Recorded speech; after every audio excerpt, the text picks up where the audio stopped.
Perikanan Fakultas Pertanian Universitas Gadjah Mada serta para hadirin yang berbahagia.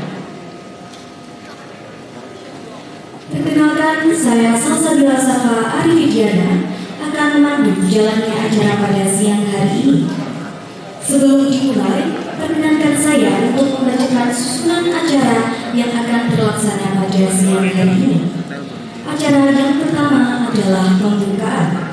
Acara yang kedua menyanyikan lagu Indonesia Raya dan himne Gadjah Mada. Acara yang ketiga sambutan Ketua Departemen Perikanan Universitas Gadjah Mada. Acara yang keempat penyampaian materi kuliah umum oseanografi dan kesempatan studi riset di Amerika Serikat. Acara yang kelima adalah penutup. Memasuki acara yang pertama, mari kita buka kuliah umum oseanografi dan kesempatan studi riset di Amerika Serikat dengan bacaan basmalah bersama-sama. Bismillahirrahmanirrahim. Terima kasih. Acara yang selanjutnya adalah menyanyikan lagu Indonesia Raya dan himne Gadjah Mada. Hadirin dimohon untuk berdiri. Kepada mahasiswa yang bertugas kami persilakan.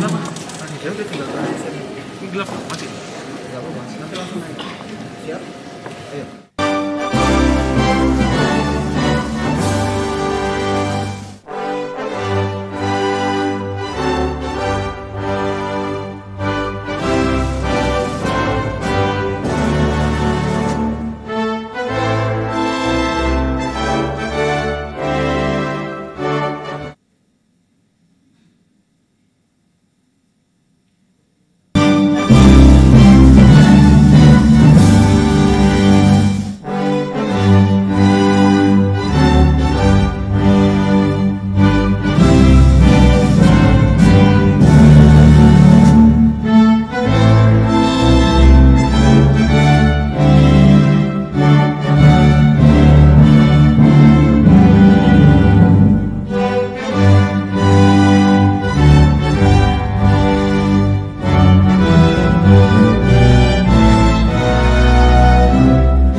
Berjanji memenuhi panggilan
Hadirin dipersilakan duduk kembali.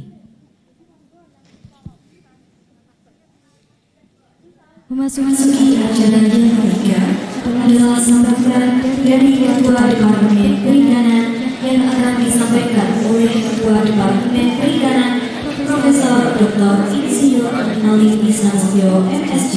Kepada Bapak Dr. Insinyur Alim Isnastio MSc, waktu kami persilakan.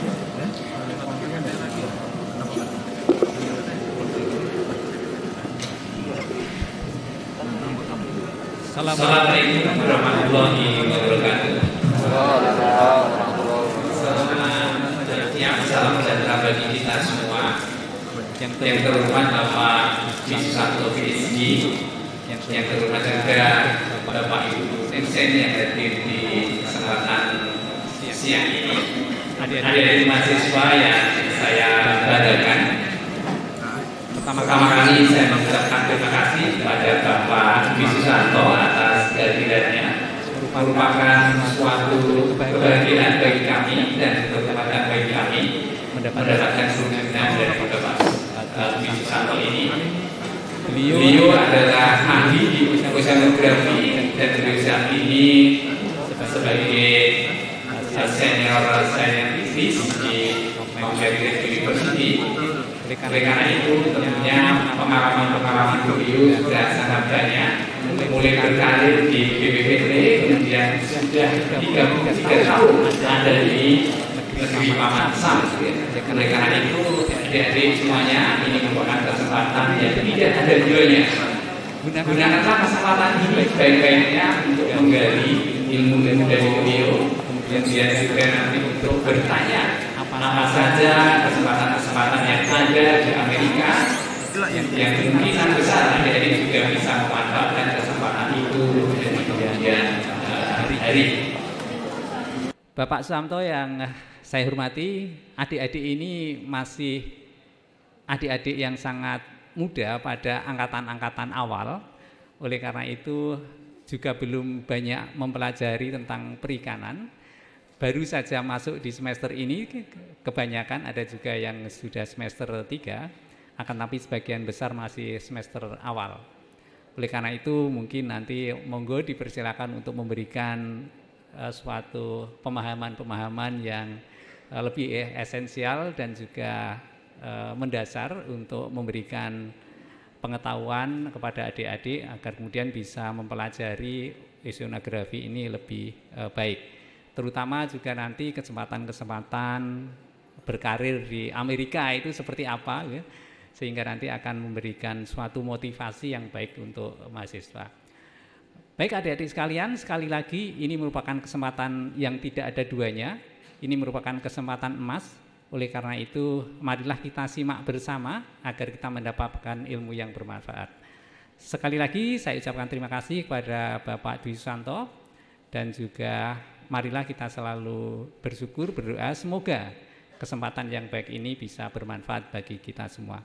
Demikian, wassalamualaikum warahmatullahi wabarakatuh.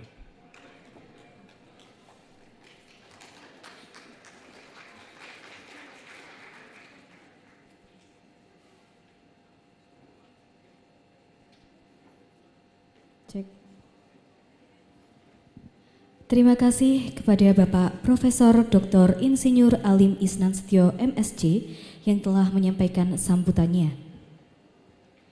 Memasuki acara inti pada siang hari ini adalah penyampaian materi kuliah umum oceanografi dan kesempatan studi riset di Amerika Serikat yang akan disampaikan oleh Bapak R. Dwi Susanto PhD dan akan dimoderatori oleh Dr. Riza Yuliratno Setiawan, Eskel MSc. Kepada Bapak R. Dwi Susanto PhD dan Bapak Riza Yuliratno Setiawan, kami persilakan.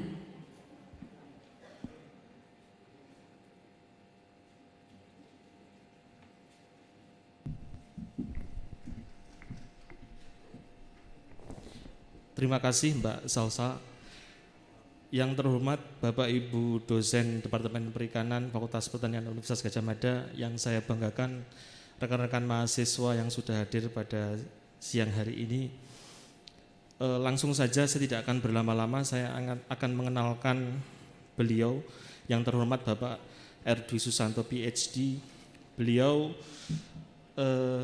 menyelesaikan pendidikan S1 di ITB pada tahun 1986, kemudian melanjutkan pendidikan S2 di Louisiana State University di Amerika Serikat.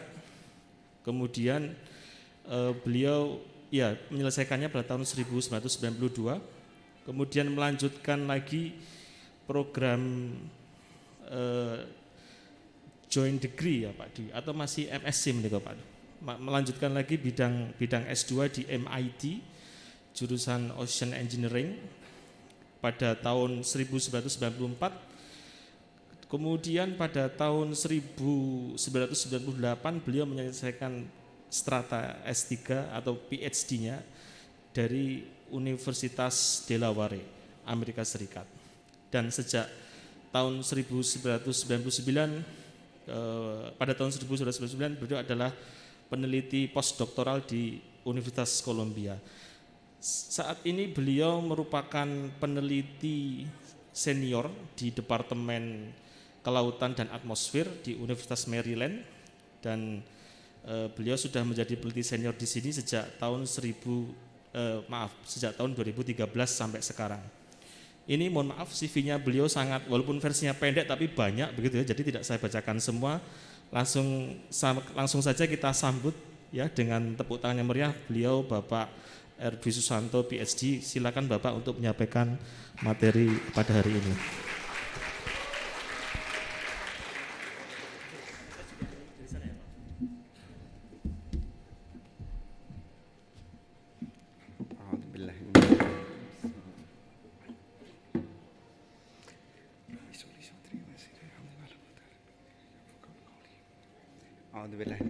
Bismillahirrahmanirrahim.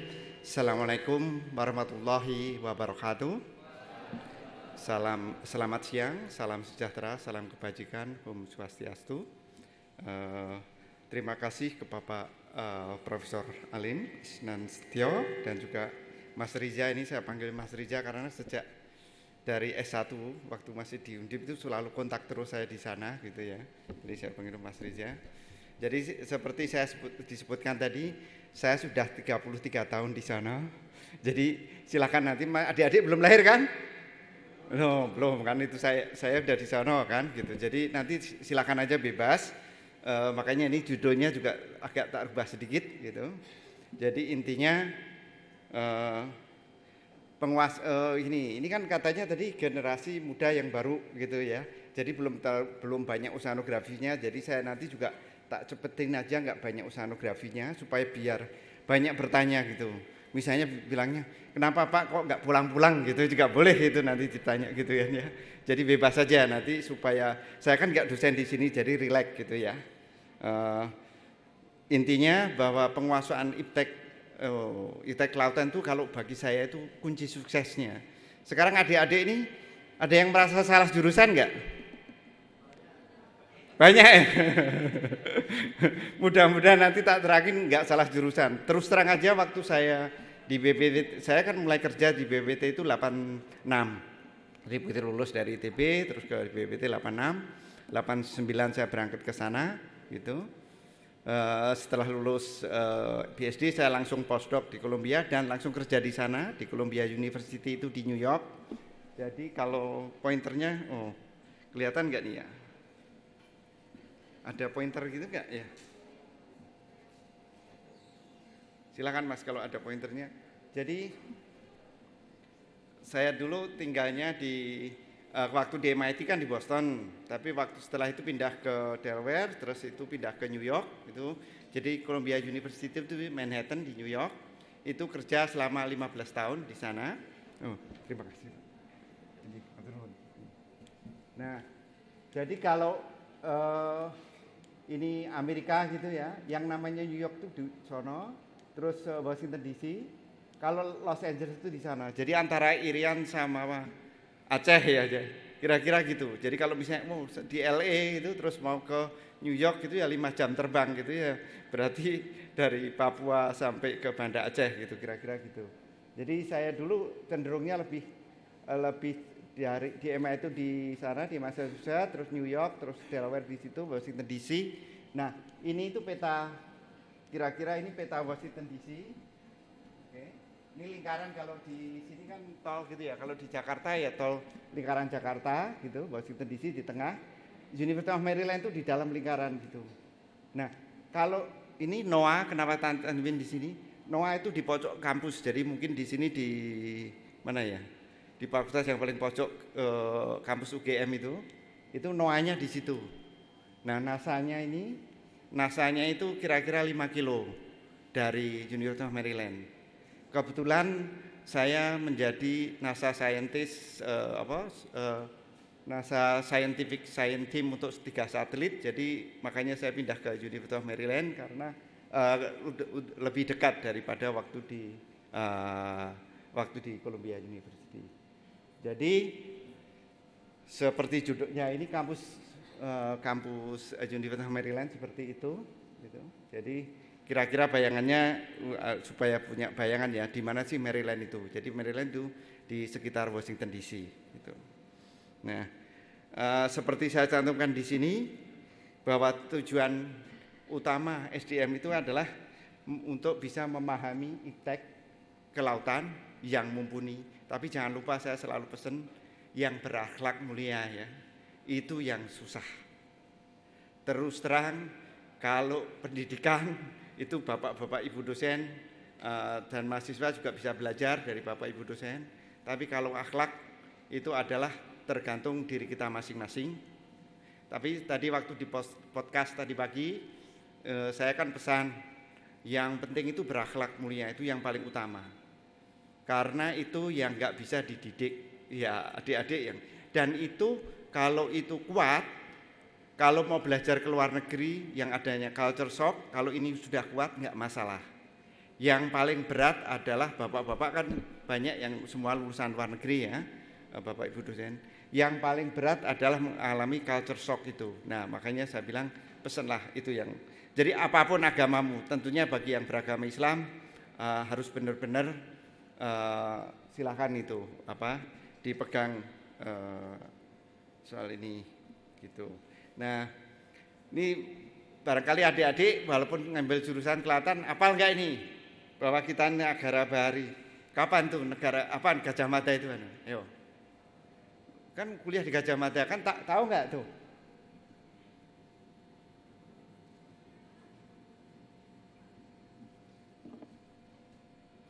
Kan kerajaan Mojopahit kapan?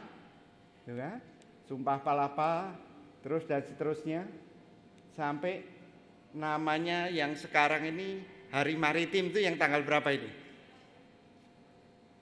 Hari Maritim kan ada kita jadi ada 2 kan?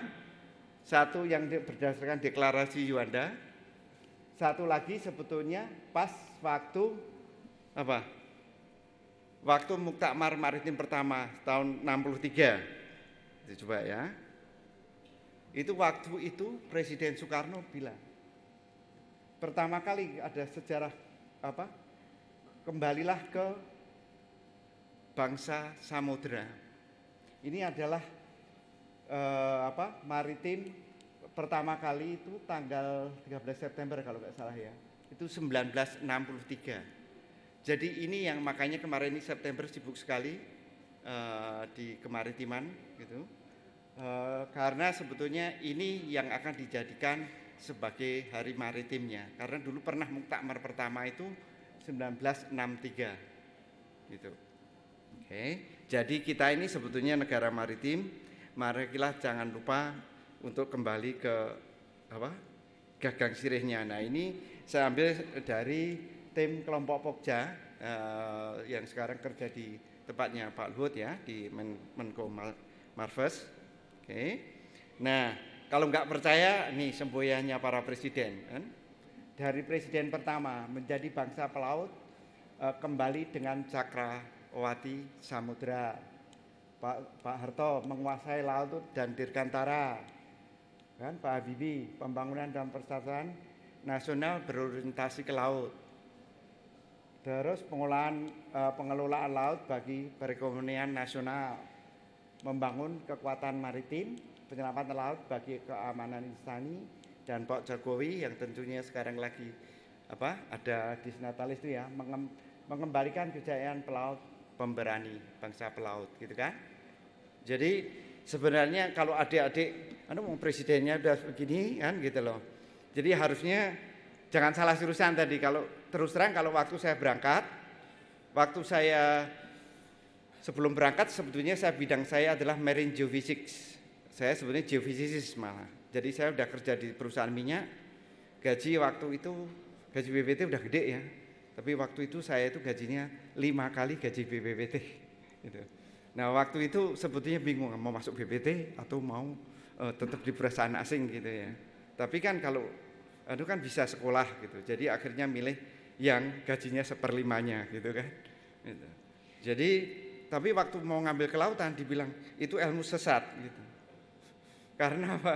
Karena nggak ada yang ngambil waktu itu gitu kan. Waktu itu masih apa itu laut gitu. Kenapa nggak yang basah gitu kan gitu. Saya bilang laut lebih basah kan bisa nyelam gitu kan. Gitu. Jadi kira-kira begitu. Nah, sekarang kalau mau masuk ini coba tak buat liatin. Ini adalah satelit sea surface temperature. Ya, suhu permukaan laut SPL. Gitu, kalau di sini SPL kan, kemarin saya baca suruh nge-review paper itu SPL apa gitu, nggak didefinisikan di atas, saya bingung. Ternyata suhu permukaan laut gitu ya. Jadi ini suhu permukaan laut bisa dilihat. Oh, terlalu lambat karena pakai zoom ini ya. Jadi lambat sekali ini. Jadi ini bisa dilihat kalau di tropika kan panas sekali. Ya. Nah, pusat panas itu di sini, namanya Western Pacific Whirlpool atau di wilayah kita, ini pusat panas. Karena tropis kan, semua panas, tapi sebelah timur benua, ya kan, sebelah timur samudra Pasifik, itu kan kecil, dingin, sebelah Atlantik yang sana juga dingin, tapi di sebelah kita ini Australia nggak dingin. Ini kenapa? Ini yang sebetulnya membuat peneliti di dunia itu tertarik. Kenapa ya kalau di sini kan dingin, di sini dingin, tapi kan di sini tidak. Karena terus akhirnya kan ada yang namanya El Nino sama La Nina. El Nino itu ditemukannya disebutnya di sini. El Nino itu ditemukan di nelayan Peru di sini. El Nino itu karena apa? Karena Peru itu biasanya dingin ini seperti ini. Pas waktu El Nino itu panas, sehingga abelengnya itu tidak ngangkat air dingin, tapi angkat air panas, sehingga ikan yang biasanya banyak ditangkap di sini itu nggak ada. Makanya disebut El Nino dan itu biasanya Desember, makanya Nino kan anak laki-laki kan, makanya terus El Nino itu di situ. Nah, kenapa di sana itu nggak ada? Kira-kira ada yang tahu? Kenapa kok di sini panas? Yang sini semua kan sebelah timur samudra selalu dingin. Kecuali kok di sini Samudra India ini nggak dingin. Ada yang mau berani ngacung? Karena apa? Wah, kok diem semua, jadi bingung saya. Ayo ada yang berani harus dikasih ini Pak Mas Riza, harus dikasih candy gitu atau sepeda gitu kan ya. Gitu. Jadi karena apa? Karena laut kita ini nggak tertutup. Coba kalau benua Asia sama benua Australia itu nyambung, maka di sini akan dingin. Ini panas karena ada arus lintas Indonesia atau Arlindo. Jadi massa air yang ada di Pasifik itu bisa pindah ke sana yang disebut Arlindo atau arus lintas Indonesia. Nah, itu adalah bidang saya yang selama ini saya sudah tekuni. Jadi selama ini hampir setahun 2 kali atau setahun sekali saya pulang ke Indonesia karena kerjasama dengan berbagai universitas di Indonesia dan juga di LIPI, BWT, KKP, BMKG, BIK sama PPGL gitu. Jadi saya sudah memimpin 40 cruise di Indonesia. Jadi tapi rasanya selama ini baru 1-2 atau malah mungkin enggak ada ya yang dari UGM yang ikut gitu loh. Padahal kami selama cruise itu silahkan kalau dosen maupun mahasiswa ikut cruise kami gitu loh. Jadi selama ini yang banyak itu dari Undip, dari Brawijaya, dari Unhas, Samratulangi, Ternate, malah udah ada Bogor, itu Bandung gitu. Jadi nanti silahkan gitu kalau mau ikut melaut bersama kami karena kami kerjasama Amerika Indonesia itu biasanya terus kami melakukan cruise bersama gitu. Nah itu tadi kan suhu permukaan laut, jadi kita ini termasuk Western Pacific Whirlpool atau kolam panas gitu. Nah kalau yang ini juga lambat sekali jadinya mas, kayak seolah nggak jalan. Kalau dari segi salinitas kita ini termasuk fresh pool, artinya apa? Artinya lebih tawar. Sebetulnya laut kita yang katanya asin itu sebetulnya tawar dibandingkan dengan Atlantik, apalagi dengan laut Mediterranean atau laut mati. Itu salinitasnya ini skalanya ini kan 40 tuh di sini di Mediterranean ataupun di Central Atlantik ya. Di kita ini sekitar 30 kan. Jadi sebetulnya kita ini warm pool, panas, tapi kalau dari segi salinitas kita itu fresh pool. Jadi kira-kira gitu ya, untuk punya, walaupun ini berubah dengan musim ya, tapi tetap perubahannya nggak akan ngelewatin ke sana ini enggak. Tetap aja musim barat, musim timur ya cuma segitu-segitu aja. Gitu. Nah, yang tadi tak sebut sebagai Arlindo itu ini. Jadi kita itu penting laut kita itu karena ini kita adalah bagian dari global conveyor belt ini. Ini adalah sirkulasi laut dunia. Jadi kalau dari sana Pasifik ya lewatnya ke sini gitu loh. Nah, kalau kemarin minggu lalu saya baru datang hari Senin kemarin. Jadi sekarang ini sebetulnya di sana jam 2 pagi gitu ya. Jadi saya sebetulnya masih ngantuk sekali ini. Jadi mohon maaf gitu ya. Jadi saya baru pulang. Nah, kalau saya kemarin nerangin di sekolah staf Angkatan Laut hari Rebu kemarin, itu ya saya nerangin. Nah, ini adalah jalur kapal selamnya juga gitu. Kalau dari sana mau ke sana, nggak mungkin itu lewatnya ke sini. Ya lewat paling singkat, ya lewat sini. Nah, kita ini bisa lihat nggak? Tahu nggak kalau ada itu lewat? Gitu. Nah, itu kalau saya terangin di Angkatan Laut saya lebih detail ya. Kalau ini kan adik-adik semua untuk bayangin seperti itu. Jadi ikannya pun juga begitu. Ikannya selain airnya ini, kalau yang belajar mikroplastiknya juga berpindah. Yang klorofil maupun biokimia ya dari Pasifik ke Samudra Hindia juga lewat kita. Makanya itu sangat penting kenapa arus lintas Indonesia itu karena nggak hanya masa air aja, nggak hanya arusnya, tapi ya mikroplastik maupun biogeochemistry-nya maupun klorofilnya. Jadi jangan heran kalau misalnya jenis ikan di sono kok ada di sini juga karena memang ngikutin arus lintas Indonesia itu tadi gitu loh. Jadi pertanyaannya kira-kira kenapa ini kok jadi arus pindah dari sono ke sini? Kok bisa? Kenapa kok bisa air ngalir dari Pasifik ke Samudra Hindia lewat kita? Apakah berarti di sini lebih tinggi? Pasifik lebih tinggi? Siapa yang bilang kalau Pasifik lebih tinggi? Angkat tangan, coba deh. Saya mau lihat kalau Pasifik lebih tinggi, sini lebih tinggi, sehingga ini lebih rendah, sehingga ngalir ke sana. Siapa yang setuju? Angkat tangan. Wah, ini masuk saya harus nyuwun sewu, monggo sugeng, nggih monggo, gitu loh kan. Monggo tangane dipun acungaken ngoten mboten nggih. Ayo, siapa yang setuju bahwa itu tinggi, Pasifik lebih tinggi daripada Samudra Hindia? Ayo, siapa yang berani angkat tangan? Setuju? Kalau yang enggak setuju, coba sekarang yang enggak setuju angkat tangan. Gimana? Ini gimana sih ini? Jadi saya bingung itu.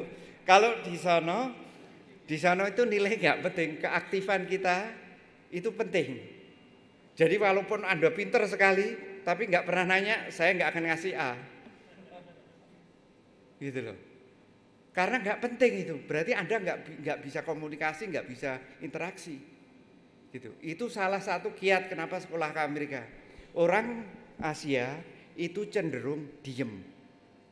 Kalau diem itu nggak punya teman, walaupun kamu nilainya A, nggak akan punya teman. Nah kalau nggak punya teman, nggak bisa ngerjain bareng, itu kerjaan kalau ngasih PR bisa dikerjain bareng-bareng itu mungkin 1 jam, kerjain sendiri 5 jam.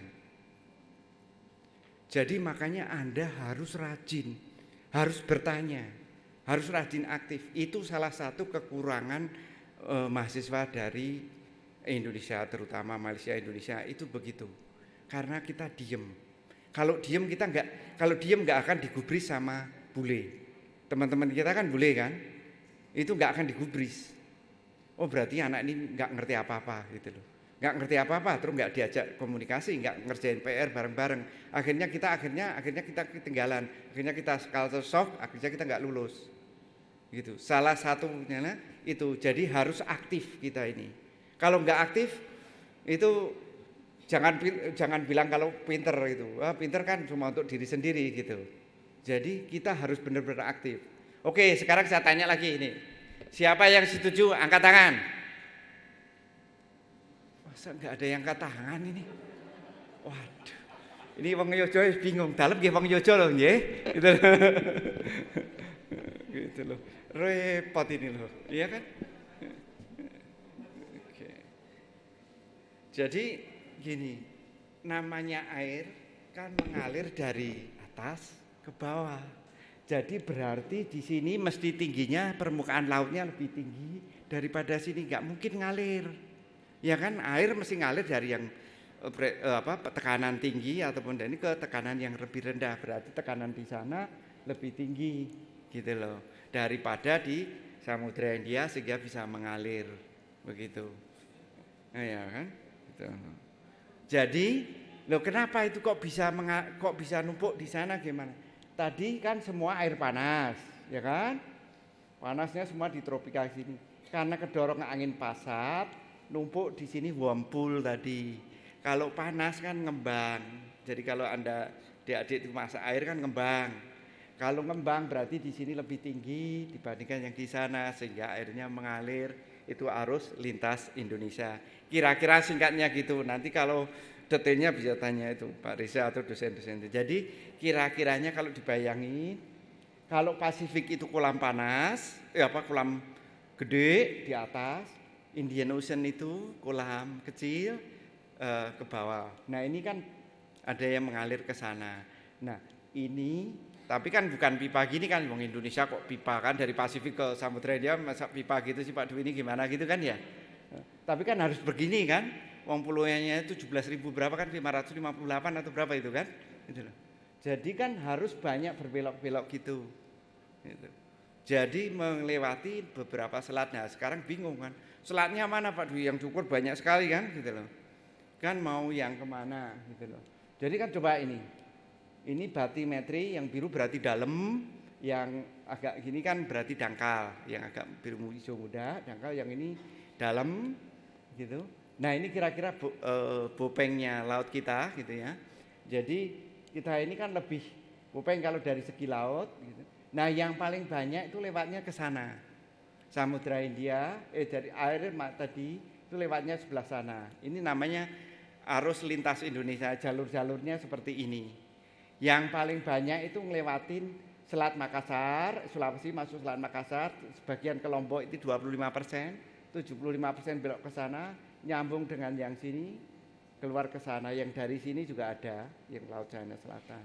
Nah yang paling banyak ini lewat Selat Makassar ini 13,3, itu artinya 13,3 juta meter kubik per detik. Jadi kalau mau ngukur kayak sungai Opak atau sungai Progo ya. Jadi sungai Progo itu debitnya berapa? Nah kalau ini debit air yang lewatin Selat Makassar itu 13 juta meter kubik per detik.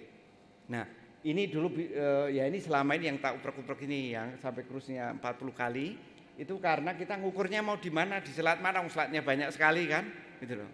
Ngukurnya sebelah mana, bagaimana, gitu kan? Itu yang Yang kenapa itu penting gitu. Jadi, nah itu kenapa penting? Sebetulnya goalnya itu, ujung-ujungnya itu adalah kita itu mau memprediksi El Nino sama La Nina atau iklim itu secara jauh-jauh ke depan lebih akurat. Itu tujuannya sebetulnya goal. Karena apa? Ini kalau misalnya ini tertutup Indonesia samudra benua Asia sama Australia itu nyambung, prediksi El Nino itu gampang. El Nino kapan itu La Nina, kapan itu El Nino itu gampang. Nah, sekarang saya tanya, sudah ada yang tahu belum El Nino sama La Nina atau paling tidak nanya baca di koran? Angkat tangan yang sudah. Waduh ini ada yang belum tahu El Nino sama La Nina. Jadi kan sekarang ini tadi kan samudra kita ini adalah wilayah panas kan? Ya. Pada waktu El Nino itu masa air yang panas itu pindah ke sini. Jadi tadi yang makanya perlu itu panas gitu. Ya di sini jadi panasnya ini yang itu pindah ke sana. Jadi hujannya yang biasanya kalau panas kan awannya banyak. Jadi terus hujan. Nah, itu pindah ke sana. Jadi di sini waktu El Nino itu kekeringan. Karena El Nino hujannya di sana. Waktu La Nina kebalikannya, yang sini banyak hujan seperti tahun ini. Gitu. Ini kan masih 3 tahun ini kan La Nina. Ini karena apa? Masa air panas kumpul di sini sehingga uap airnya panas, sehingga banyak awan terus hujan. Itu namanya La Nina. Jadi El Nino La Nina itu climate swing yang berasosiasi seperti ini gitu. Oke, paling tidak gitu. Nah, nanti bagaimana untuk perikanan? Nah, itu juga efeknya. Nanti Bapak-bapak, Ibu dosen yang bisa nerangin. Kalau sirkulasinya seperti ini. Jadi kalau waktu normal atau La Nina kan ngumpul di sini gitu. Jadi awannya banyak di sana. Waktu El Nino pindah ke sana, jadi kita kekeringan gitu loh. Jadi pada waktu El Nino jangan heran kalau si Kalimantan kebakaran gitu kan. Terus ini waktu El Nino. Waktu La Nina ya jadi banjir. HI kan seperti ini. Walaupun kalau sekarang kalau banjir belum tentu La Nina ya. Gitu kan. Gitu loh. Cuma kalau La Nina mesti banjir. Gitu loh. Karena hujannya akan banyak. Oke? Gitu. Ya kira-kira itu. Nah, bagaimana kalau untuk ikan? Nah, bapak-bapak tentunya kan lebih tahu itu ya. Tapi saya cuma mau memberi gambaran. Ini lingkaran-lingkaran ini yang gede ini itu adalah 100 ton. 100 ton ya. Jadi itu 33% tuna di dunia itu ditangkapnya di sini. Jadi nggak heran kalau yang nyolong ikan di wilayah kita kan. Pinter itu sebetulnya yang nyolong ikan, tahu kok di sini kok gitu loh. Jadi jangan bilang yang nyolong ikan bodoh loh ya, gitu loh. Yang nyolong ikan tahu itu pinter sekali karena memang tuna kan di sana di wilayah kita, gitu loh. Jadi bapak-bapak lebih tahu nantinya adik-adik akan diajarin sama bapak bahwa tuna itu kan senang air panas. Jadi karena tadi El Nino sama La Nina kan berbelok ke kiri ke kanan tadi. Jadi waktu El Nino ke arah timur, Pasifik Timur, waktu La Nina balik ke barat, gini. Jadi ini tahun, ya kan?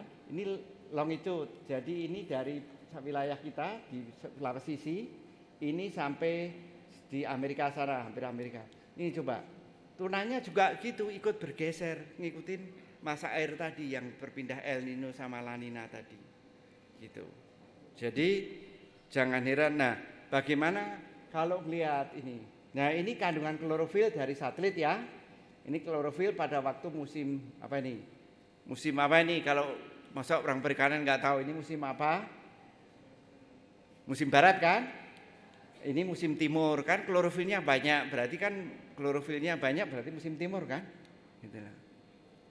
Ini karena banyak abeling kan? Berarti musim timur. Coba dibandingin. Sekarang kita ini kan tergantung dari musim barat, musim timur. Coba ini bandingin. Ini musim, ini pas waktu abeling kan, ini klorofil nih 97, ya kan November. Ini klorofil November 98. Sama-sama November harusnya musimnya sama kan? Berarti harusnya ikannya juga sama kan? Sama enggak? Kenyataannya enggak, itu ini klorofilnya banyak di 97, ini 98. Kenapa? 97 adalah El Nino, ini 98 itu La Nina. Jadi klorofilnya enggak ada waktu La Nina itu di sini enggak ada, di sana ada. Jadi kalau kita sibuk kebakaran hutan, sebetulnya cari ikannya lah di situ banyak gitu. Jadi kita ini harus pinter-pinter mengambil hikmah yang sudah diberikan oleh Tuhan Yang Maha Esa ya. Kita ini mau El Nino sama La Nina, ya kita harus pinter-pinter menguasai ilmunya sehingga kita bisa memanfaatkan yang sudah dikaruniai itu tadi. Oke. Jadi kalau orang pertaniannya kan sibuk karena dan kehutanan sibuk, kebakaran hutan, nggak apa-apa kita sibuk mancing ikan, gitu kan? Itu loh. Jadi kita harus pinter-pinter gitu kan ya. Oke, jadi nah ini papernya di sana nanti tadi di halaman pertama tadi kan website saya, jadi silakan di-download, itu bisa semua paper-paper yang saya presentasikan ini ada di website saya, tinggal di-download aja gitu. Oke. Tuh. Maaf. Jadi itu.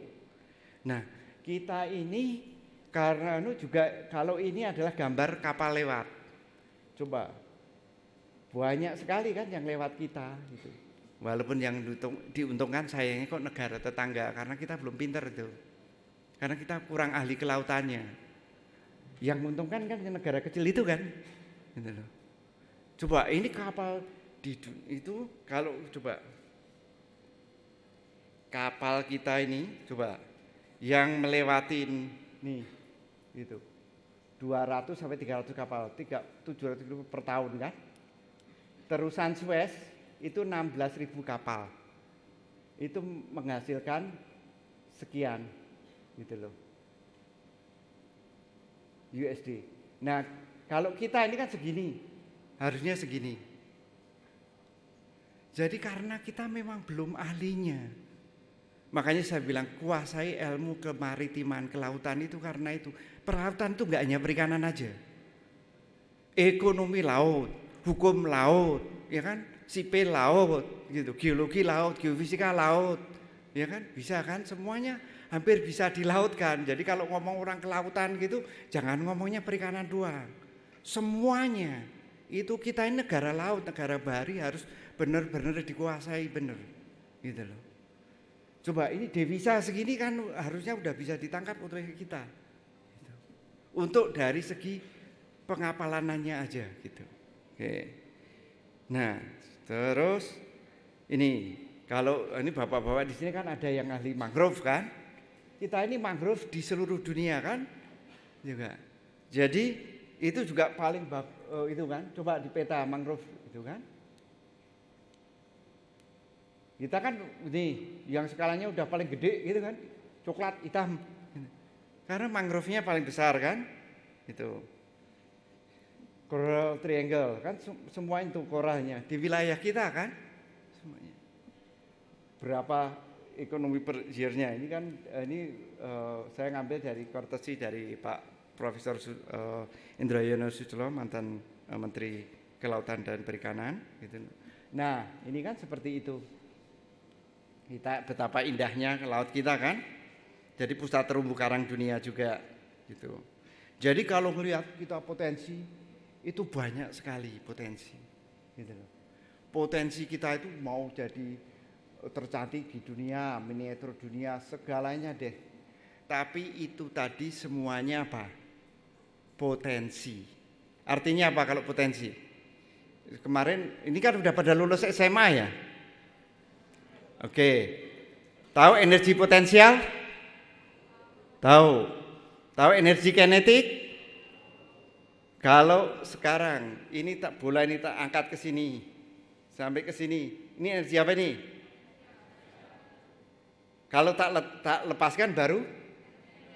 Jadi kalau saya ninju, kalau belum cuma siap-siap aja gitu atau manah deh ini, itu potensial kan? Tapi baru dilepas dari kinetik kan? Jadi kalau kita ini potensi, ya kan? Kalau busur itu dilepas, kalau belum dilepas, Apa? Kan cuma potensi doang kan? Ada untungnya enggak? Belum kan? Jadi harus jadikan energi kinetik. Jadi itulah tugas adik-adik semua. Potensi-potensi itu semua tugas adik-adik. Kalau kayak saya udah, Bapak Ibu dosen udah ketuaan itu kan. Gitu. Saya paling senior tadi di sini, ternyata dengan Profil Alim saya lebih tua. Jadi kan saya, waduh Pak, mohon maaf saya jadi lebih tua ini gitu kan. Gitu. Jadi marilah, jadi seperti ini kan. Kalau energi potensial itu ya cuma sana kan. Ini juga gitu, panas juga gitu. Jadi sebelum jadi energi kinetik nggak ada gunanya. Kalau sudah dilepas, baru jadi energi kinetik yang bermanfaat. Maka tugas Anda adalah mensyukuri nikmat yang sudah diberikan oleh Maha Kuasa untuk bisa memanfaatkan sebaik-baiknya. Coba deh, sekarang definisi syukur, sekarang saya yang ahli deh. Saya daripada tadi Pak Alim nggak ada, sekarang udah. Coba adik-adik, apa definisi bersyukur? Ayo, mohon maaf ini kan banyak yang berjibat juga banyak gitu. Ayo, tidak, sama angkat tangan aja deh satu. Ya silakan. Memanfaatkan? Betul sekali. Bersyukur adalah memanfaatkan karunia yang sudah diberikan seoptimal mungkin, seefisien mungkin. Kalau Mas Riza ngasih saya peci, tapi saya cuma di Lebaran Idul Adha, Idul Fitri dipakainya, itu nggak efisien kan, nggak efektif kan. Nah, sekarang adik-adik udah dikasih otak yang kuat, bisa masuk UGM, tuh kan?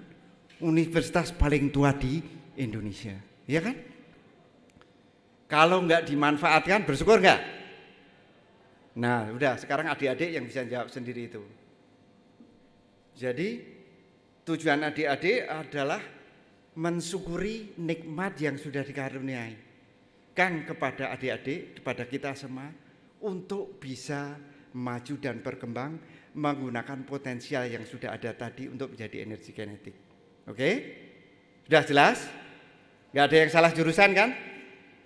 Oke, sip gitu loh. Jadi itu. Oke. Jadi intinya itu, jadi kita itu harus membuat namanya added value, ya. Jadi ada misalnya apa, ikan ini harus jadi apa, terus kerang gitu. Kita ini budidaya masuk apa, Mikimoto itu kan sebetulnya di Indonesia loh ya, iya kan? Gitu. Tapi kok sampai tertutup karena kita saking nggak tahunya, padahal kan itu harusnya Mikimoto itu mutiara paling mahal kan ya, kalau nggak salah di Jepang kan, di dunia itu malahan gitu loh. Sampai sekarang pun saya udah 33 tahun belum bisa belikan istri untuk belikan Mikimoto itu. Gitu. Jadi coba ini contohnya gitu. Jadi bagaimana bisa memanfaatkan apa karunia kita ini berada. Siapa yang udah pernah lihat lobster? Udah pernah makan belum? Gedenya seperti apa, udah lihat? Kalau nggak percaya, ini yang namanya lobster. Ini kebetulan saya di Maine, itu pusatnya lobster, terus datang lihat tempatnya apa pemijahan lobster, terus membiarkan gini. Jadi dari yang bibit kecil itu bisa sampai ke sini, terus gedenya seperti ini. Ini harganya $50. Oke, jadi makan gini kan jagung, terus ini apa nih, mussel, terus itu kan lobsternya ini satu gitu ya. Nah di kita apa ributnya? Kenapa? Ributnya apa tahu nggak? Ributnya bisa nggak ya jual bibit lobster gitu? Kok dijual bibitnya gitu? Bagaimana membudidayakan lobster bisa gini baru dijual gitu loh? Ya kan? Itu tugas adik-adik semua. Gitu loh.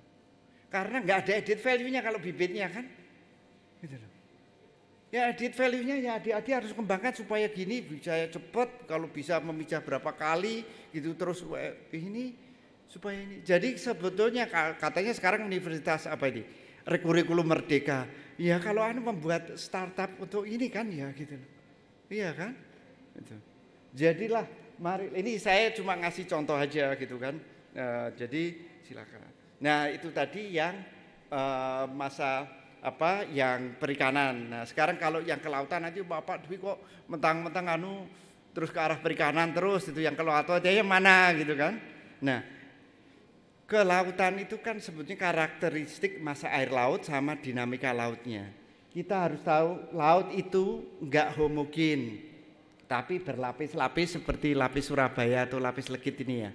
Itu adalah sidik jari kita kan, karena ini gitu loh. Tapi kan diukurnya apa? Current CTD itu nanti ukur temperatur, salinitas sama densitas gitu. Tapi itu terus terang itu kuno. Nah sekarang ini kan sudah zaman satelit kan ya. Kita ini sekarang udah zaman satelit. Maksud diukurnya masih gini-gini. Sekarang kalau kan sudah bebas tadi. Berapa jumlah satelit per hari yang mengelilingi bumi yang bukan militer? Siapa yang berani kira-kira nebak berapa jumlah satelit yang mengelilingi bumi yang mengukur segala macam itu tiap harinya? Ayo, angkat tangan siapa yang nebak? 10? Siapa yang setuju 10? Angkat tangan. 100? Siapa yang bilang 100? Ayo 100, 200, 300, 400. Ini kok kayak lelang gitu loh. Ya, gimana ayo? Siapa? Ini kira-kira berapa ini? Ini itu katanya yang rumah gas kaca segala. Ini kan sudah di PT. Ini kan gas rumah kaca ya. Metan, terus apa ini nitrogen, karbon, sulfur, ini ozon. Ini kan semua gas rumah kaca kan yang katanya mau belajar global warming gitu kan. Itu sudah diukur semuanya dari satelit ini. Nah, kalau mau tepatnya yang bukan non militer sekarang ini itu 197 satelit yang mengitari bumi. Nah, saya itu cuma jadi NASA Science Team untuk 3 satelit gitu. Jadi banyak sekali kan gitu loh yang satelit yang ngitari. Nah, tadi kan satelit temperatur, ada macam-macam. Yang ini adalah satelit altimetri. Jadi tinggi muka air laut itu sudah diukur pakai satelit. Nah, tapi masih jaring-jaring gitu, belum rapat kayak tadi temperatur atau salinitas. Oke. Nah, sekarang ini ada yang tahu nggak ini di mana? Nah, ini kalau boleh deh, tak kasih. Ini ada berapa dolar di sini? Tadi nggak ada dolaran saya. Oh. Ayo, ini di mana?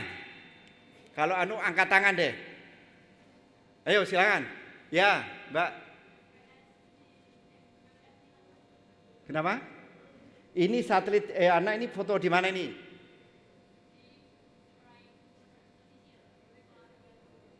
Pelabuhan di mana?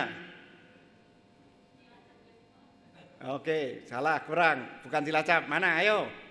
Ini.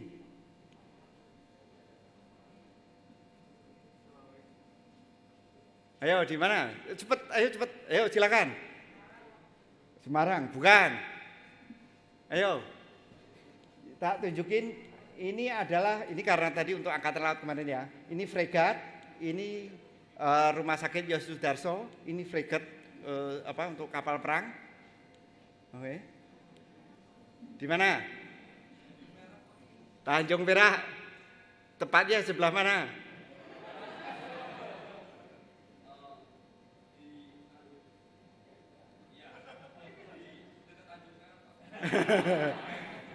Ini adalah pusat pangkalan laut kita di Surabaya. Jadi kemarin waktu saya ngasih kan kalau kemarin itu kan mayor-mayor sama kapten dia.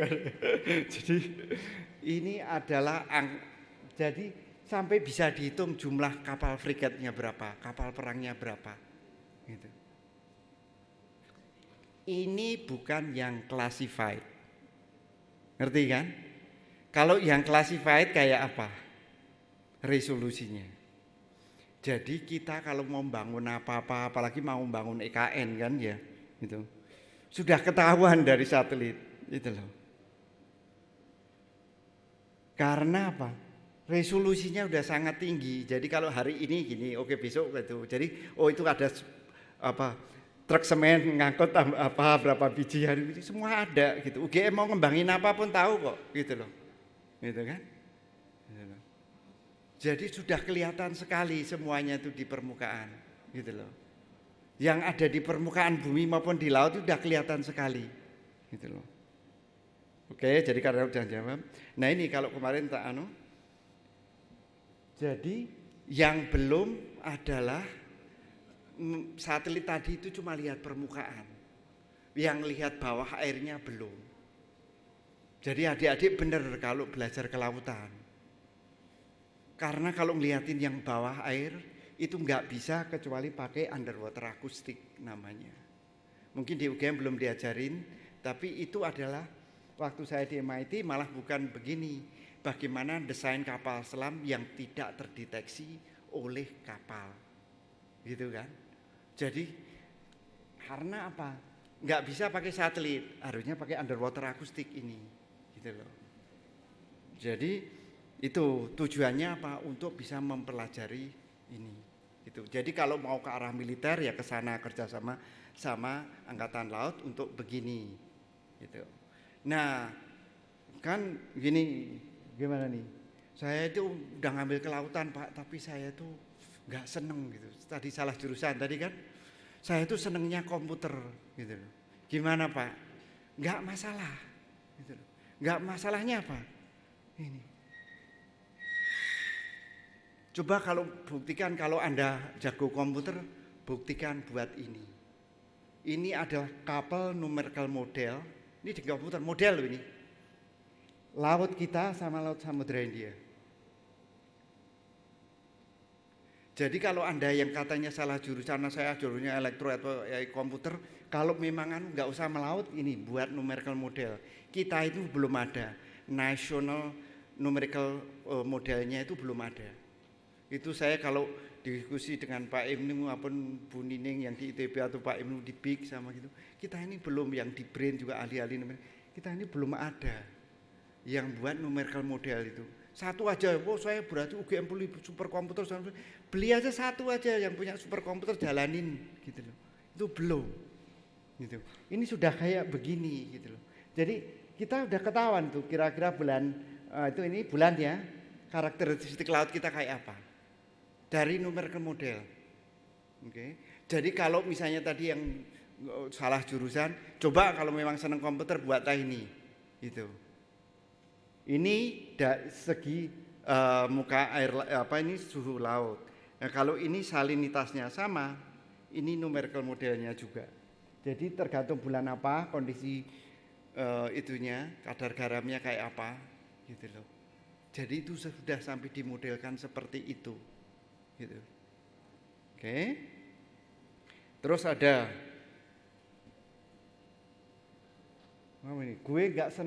gue seneng menyelam dan di lab. Jadi nggak seneng itu jadi senengnya cuma ini gitu kan. Ya nggak apa-apa. Kan bapak-bapak di sini kan ada Pak Alim, tadi siapa? Pak Eko, Pak yang bidang bioteknologi Pak. Kan?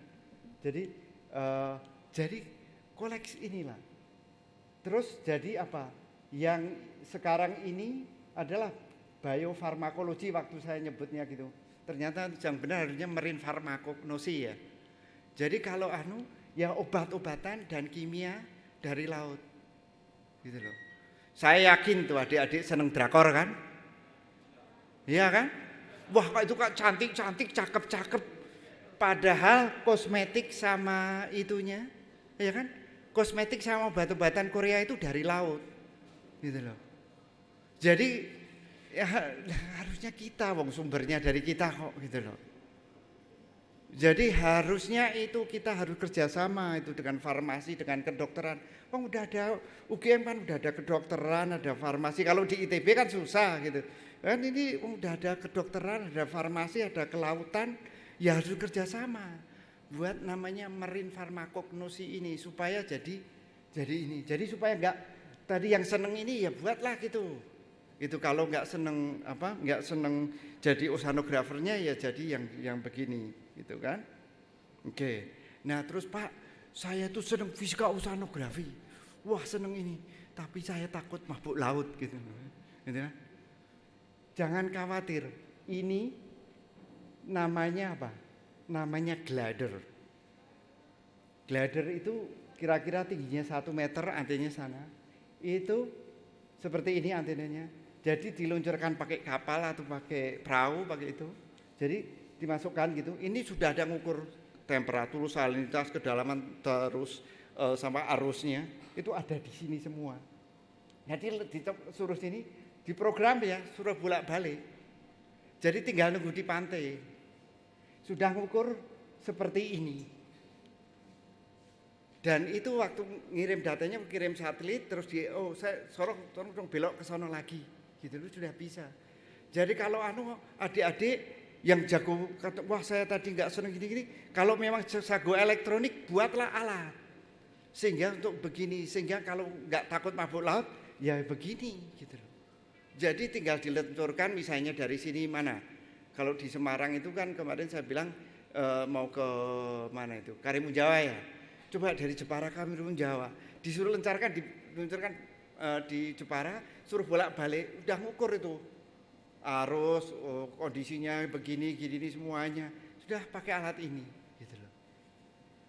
Datanya kita tinggal tunggu di lab kan, gitu. Udah dapat data langsung.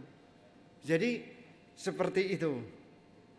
Nah, ini juga ada namanya sail drone. Nah, sail drone ini alat yang biru itu alat-alat oceanografi, yang hijau itu alat yang mengukur di permukaan. Yang merah itu alat meteorologi. Nah ini itu jadi semua udah IRC interaction-nya itu udah diukur, namanya sail drone. Kalau mau ini kayaknya ada ya sebentar.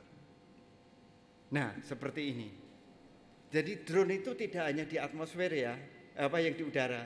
Ini sail drone suruh ngarang. Ini dia jalan sini bolak-balik udah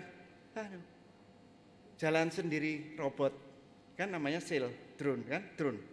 Jadi seperti tadi gambarnya seperti ini tadi. Nanti tak kecilin, tak zoom, tak matiin aja ya kali. Nah, seperti itu. Itu enggak berawak itu.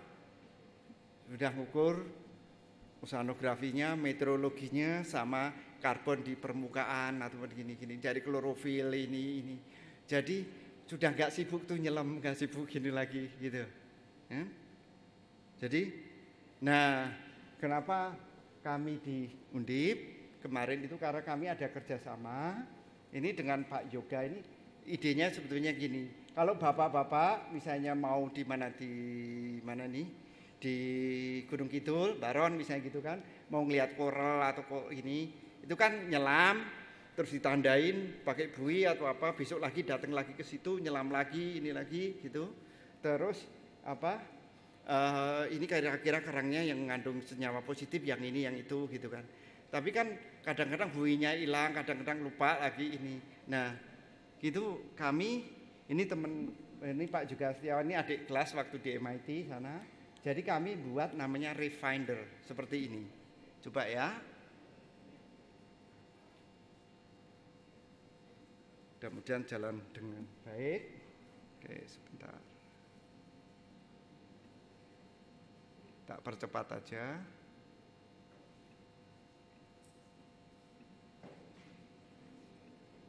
Mana ini kok nggak kelihatan ya? Nah ini. Jadi alat yang kami buat ini, putus-putus ya. Nah itu. Jadi sudah kita program, suruh di sini muter gitu sesuai itu. Terus itu ada underwater kameranya. Dan sekarang lagi kita lengkapin yang tinggi sehingga nanti itu memotret karangnya, terus kita pakai artificial intelligence AI sehingga bisa memilih koral yang kita inginkan, di mana posisinya, ini posisinya nanti terus kita ini. Jadi sudah seperti ini kita. Jadi nantinya akan ini baru prototipe, kita masih di Pelabuhan Semarang. Nantinya kalau bisa jadi gede terus lengkapi. Nah ini kita harus kerjasama sama teknik mesin sama elektro, contohnya kayak gitu. Jadi jangan kalau takut mabuk laut masih bisa ada solusinya.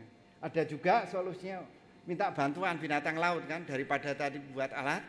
Nah, dipasang di sini Nah, itu di turtle itu dipasangin di atasnya atau digantungin.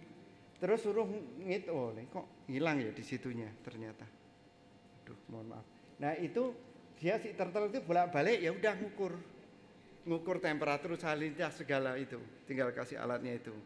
Terus ini ada namanya coastal radar, itu seperti itu juga.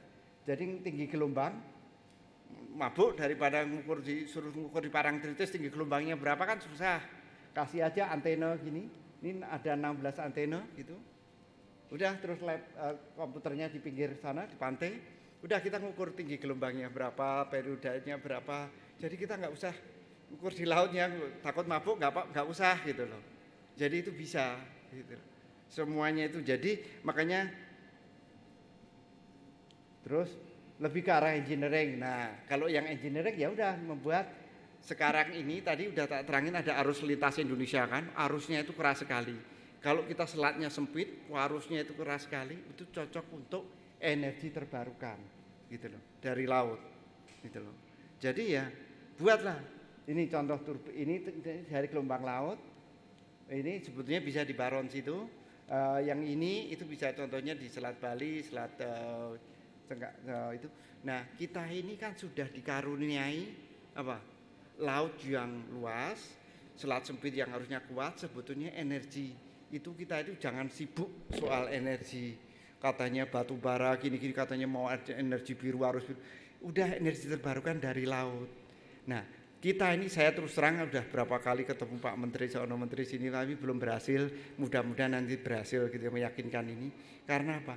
Energi saya terus masuk saat ini saya masih kurang bersyukur sebagai warga negara Indonesia karena sudah dikaruniai arus yang kuat, gelombang yang tinggi, tapi kita belum memanfaatkan semaksimal mungkin menjadi energi listrik. Jadi energi listrik dari laut itu harusnya bisa kita ini. Ya mudah-mudahan nanti sebelum dipanggil bisa terlaksana ya, memenuhi untuk bisa mensyukuri nikmat Allah yang sudah dikasihkan untuk membuat ini. Gitu loh, contohnya kayak gitu. Jadi tujuan kita kalau mau jadi negara yang maju, yang kesimpulannya adalah adik-adik harus bisa menguasai iptek kelautan. Oke? Iptek jadi bisa menjadi pusat maritim dunia, bisa menjadi bangsa yang unggul berdasarkan kemaritiman dengan itu ya. Jadi itu goalnya. Jadi mudah-mudahan setelah seminar ini adik-adik itu nggak ada yang katanya salah jurusan. Gitu, saya takut mabuk laut di laut gitu. Alasannya itu cuma alasan. Bisa banyak sekali yang bisa dikembangkan adik-adik gitu. Dari ke jurusan apapun gitu, walaupun di kelautan karena itunya lengkap. Jadi memang kalau kita mau jadi negara maju, kita itu harus bisa mandiri. Jadi kalau saya kemarin di Angkatan Laut ya yang saya tekankan ini seminarnya saya lebih sana. Tapi yang penting kalau di sini ya ini SDM. Jadi adik-adik tadi kuncinya adalah berakhlak mulia ya. Kalau enggak 4 abad ini kita cuma gontok-gontokan. Ya kan? Diurusnya setiap 5 tahun mau apa, 5 tahun apa ganti program, ganti ini, ganti itu gitu loh. Jadi enggak maju-maju kita gitu loh. Karena makanya adik-adik saya mohon deh itu pokoknya jadi SDM yang mumpuni, Bapak Ibu-ibu yang berkembang di bidang bioteknologi, mohon deh supaya pangan dan obatan dari laut, obat-obatan dari laut itu ini, dan nanti kami yang di sini yang energi dan sarana prasarana laut itu ya. Jadi marilah kita untuk bisa menjadi negara yang mandiri. Jadi sekali lagi penutupnya, apa tujuan Anda kuliah? Sekarang saya tanya terakhir nih. Udah ada yang udah belajar nih tadi. Sekarang saya tanya ada yang angkat tangan deh. Sekarang apa tujuan Anda kuliah?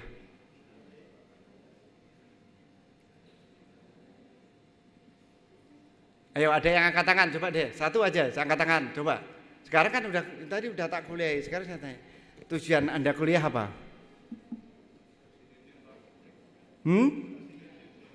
Kenapa? Oh, akan ditunjuk. Oke. Kalau gitu Itu Mbak yang dekat mikrofon itu, Mbak ini yang ya sudah. Oke ya silakan. Apa tujuan kuliah apa?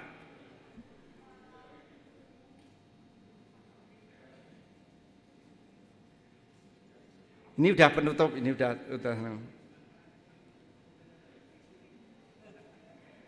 Kalau dengerin dari mesinnya tahu itu. Oke, tujuan. Oke. Ya.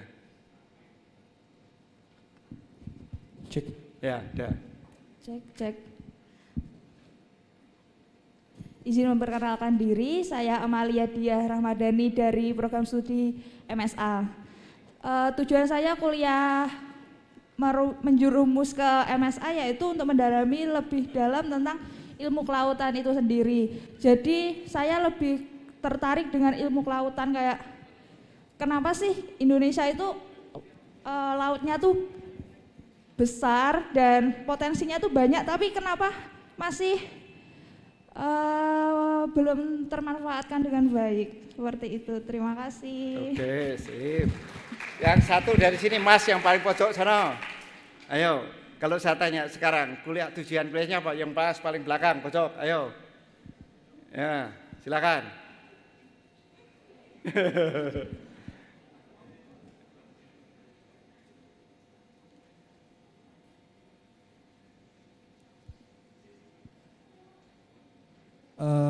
Tujuan saya untuk mempelajari ilmu kelautan ini, saya ingin belajar tentang ilmu penangkapan ikan. Oke. Dan mempelajari budidaya perikanan. Oke. Itu saja, Pak. Oke, terima kasih. Oke, itu bagus sekali. Jadi kalau secara umum, ya kan, tujuan itu. Soalnya saya sering ditanya gitu, Pak Mas Dwi, ngapain di sekolah di UGM, di ITB, Undip, mana susah masuk, kan? Kenapa sih masih ke MIT segala, kan susah lagi gitu kan?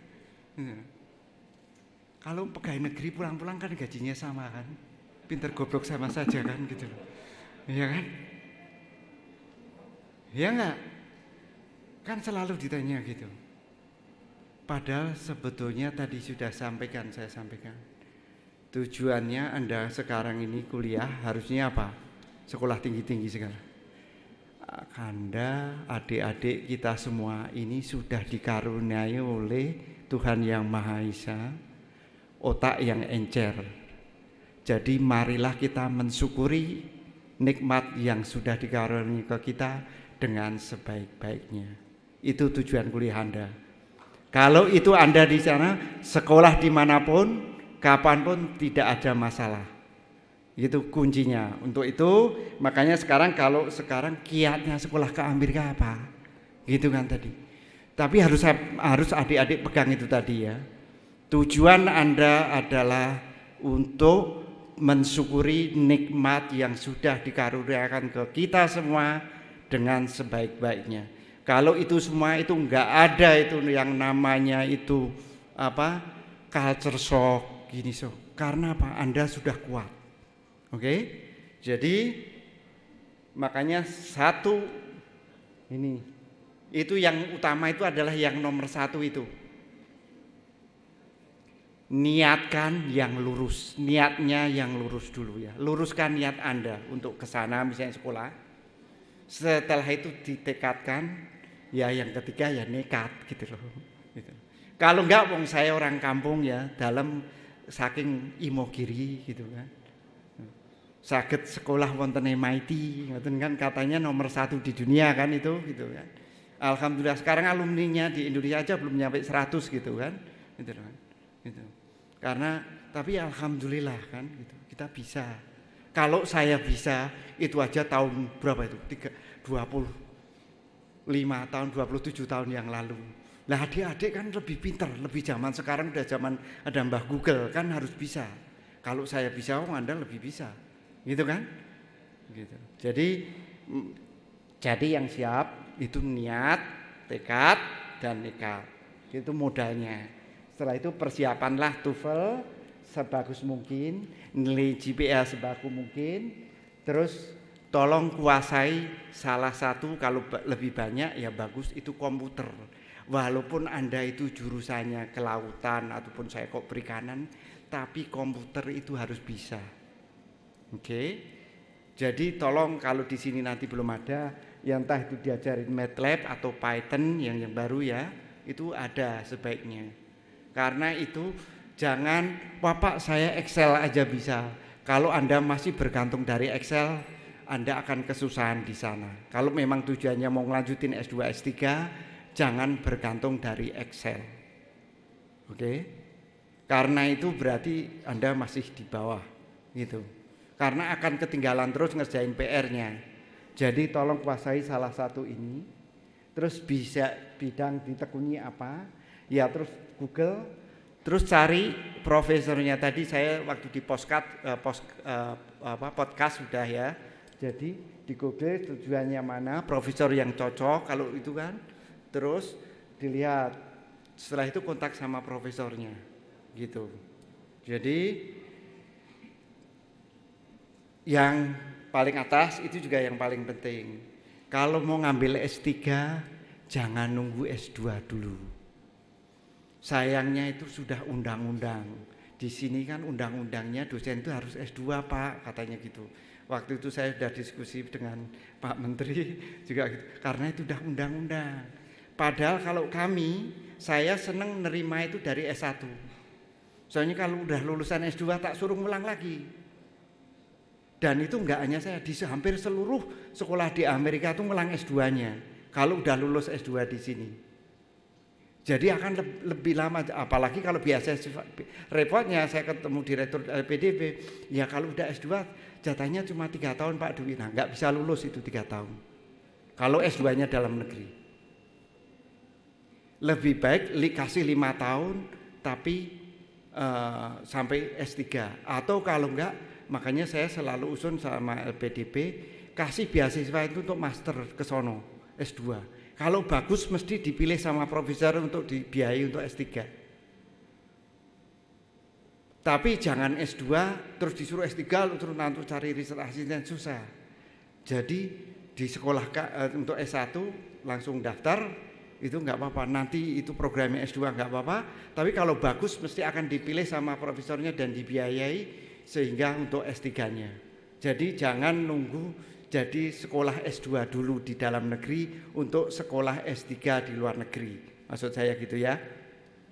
Jadi gitu. Jadi jangan takut, wah saya baru S1, saya mau daftar S3, mau program doktor bisa enggak? Justru di sono itu enggak ada namanya program master, ajanya itu program doktor. Tapi untuk dari doktor kita master dulu, setelah itu diuji, oh ini bisa lah untuk maju program doktor gitu. Jadi jangan untuk nunggu jadi S2 dulu itu. Oke. Nah beasiswa yang paling gampang sebetulnya LPDP itu. Tapi ada juga yang namanya teaching assistant, research assistant. Ini contohnya maaf Pak dalam ya enggak, maksudnya ini Pak Tony tadi kan yang di Pak Tony ini yang di New Mexico misalnya, di Meksiko itu pakai research assistant. Terus dulu di sini ada namanya siapa ini yang sekarang di Maine itu anak buahnya dulu Bu Nur ya, siapa itu ya, lupa saya, Seto.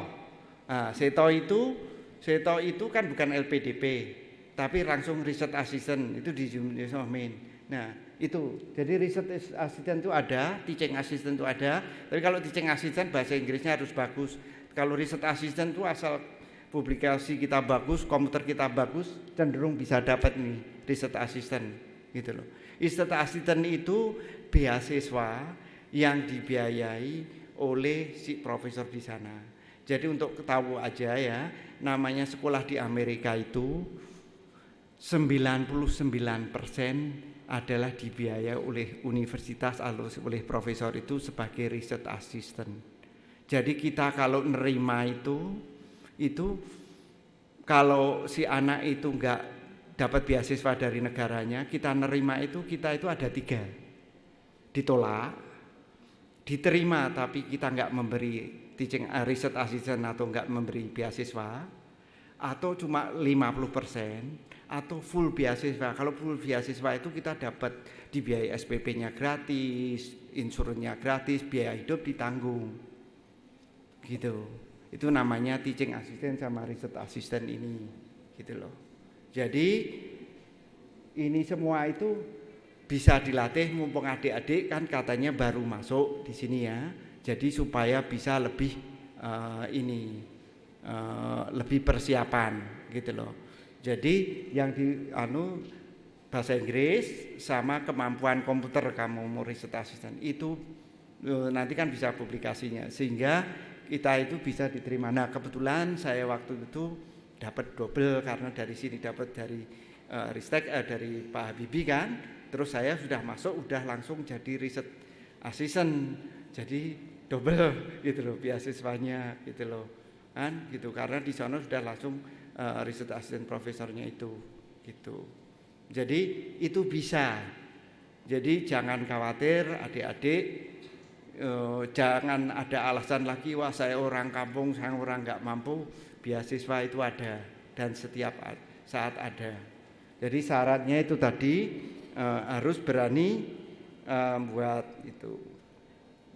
Jadi sekarang ini sudah enggak kayak zaman dulu kan, sekarang itu udah bisa lihat internet, terus bisa kalau dulu kan harus nanya berbulan-bulan baru dijawab. Sekarang itu sudah jadi niatnya apa, bidangnya apa yang disenengin, kontak sama profesornya itu. Saya mau saya bidang saya ini, saya mau mengembangkan ini, saya mau riset ini, bisa enggak saya jadi asisten Anda, gitu loh. Saya tuh sering dapat surat seperti itu dari Cina, dari Korea, gitu. Jadi seperti itu supaya adik-adik itu siap untuk ini. Tapi terus terang aja, research assistant sama teaching assistant itu susah, artinya dapatnya susah. Lebih gampang itu dapat LPDP, gitu loh.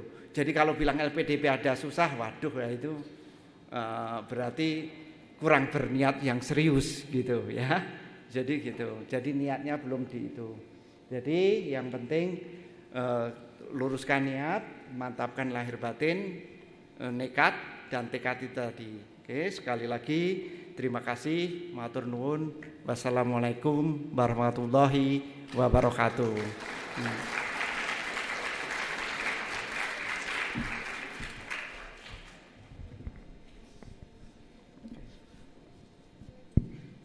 Terima kasih banyak Bapak Dwi Susanto yang telah memberikan pemaparan dan semangat kepada teman-teman semua. Langsung saja kami buka sesi tanya jawab rekan-rekan mahasiswa semua. Silahkan Mas Roland. Betul Mas Roland ya? Satu, silakan. Dua lagi, silakan. Mas siapa namanya lupa saya. Oke, satu lagi siapa? Dari Putri. Teman-teman Putri, nggak ada yang kepingin Amerika? Nikah dengan bule Amerika? Oh ya Mbak, silakan Mas Roland.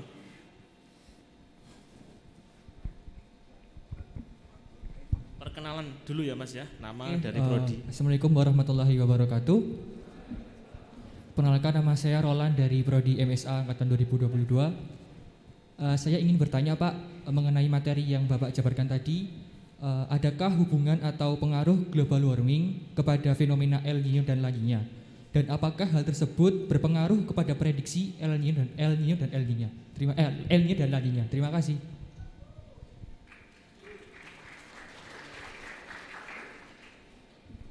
Mas yang kedua.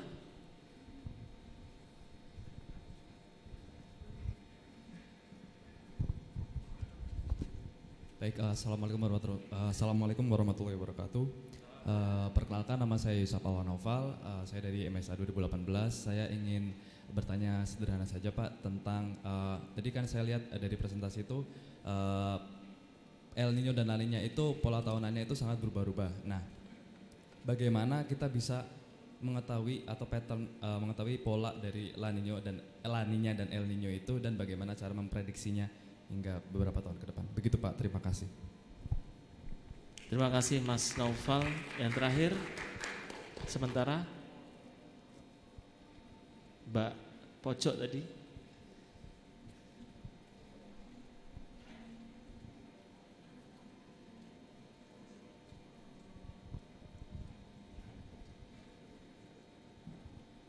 Terima kasih atas kesempatannya. Perkenalkan, nama saya Syifa Fauzia.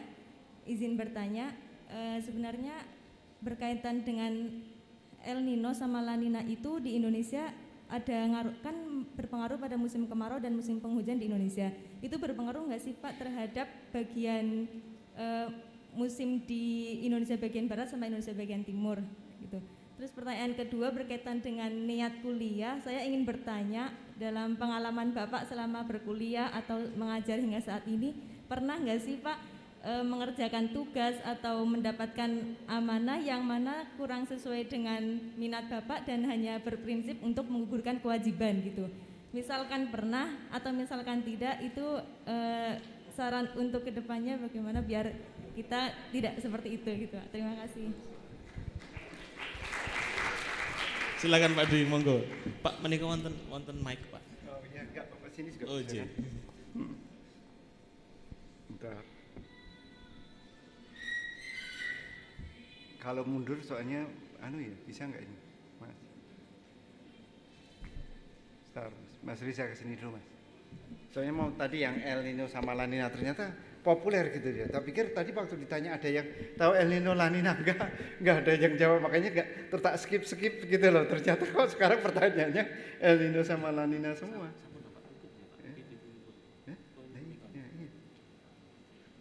Oh, terus enggak di-share ya. Oke. Nah, terus supaya enggak full screen. Langsung dikecilin aja. Oh ya nggak apa-apa. Iya. Ini sih.